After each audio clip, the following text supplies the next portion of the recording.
Bonjour et bienvenue sur Profession Culture.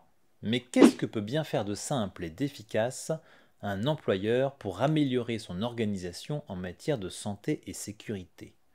Bon Dieu, mais c'est bien sûr, comme dirait Borel, la solution c'est le SST. Qui a dit saucisson sec tranché là en régie? Ouais, c'est l'instant pro du jour.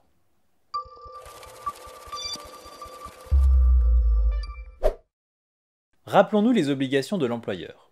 L'employeur prend les mesures nécessaires pour assurer la sécurité et protéger la santé physique et mentale des travailleurs.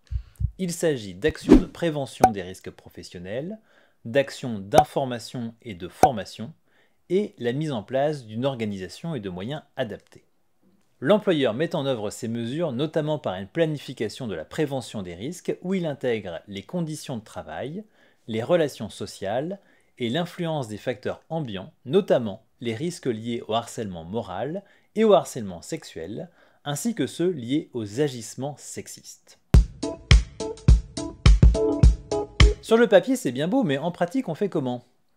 Une des clés de la santé et sécurité au travail, c'est de former son personnel.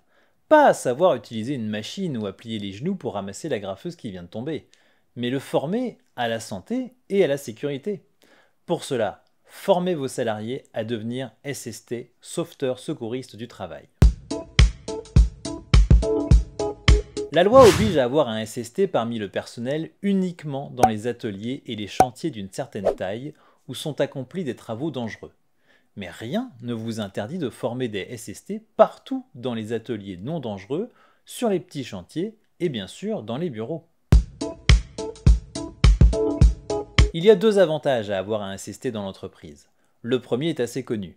Le SST connaît les gestes de base pour donner les premiers secours en cas d'urgence.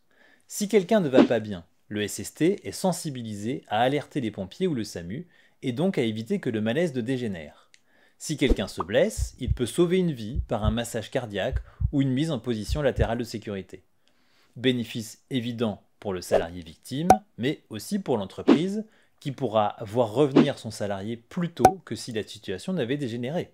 Le second avantage est moins connu, alors qu'il est au moins aussi important. Le SST est formé à la prévention des risques. Il sera donc aux aguets des risques d'accident. Il sera celui qui ne dira pas «Ah mais oui, mais on a toujours fait comme ça, alors c'est que ça marche et vous nous embêtez avec vos mesures de sécurité». Sensibilisé, le SST sera un atout précieux pour diffuser cette culture de la maîtrise du risque auprès de ses petits camarades. Il pourra même être moteur dans la révision du document unique d'évaluation des risques professionnels qui peut avoir tendance à dormir quelque part dans un tiroir. Mais il sera aussi formé à se poser des questions en matière de harcèlement moral comme sexuel ou en matière d'agissement sexiste.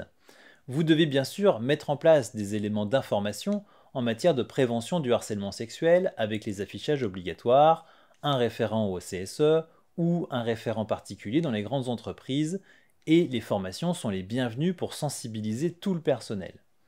Mais tout ça ne remplacera pas le collègue qui n'appartient à aucune instance et qui vient tout simplement demander si ça va à quelqu'un qui n'a pas l'air d'aller bien.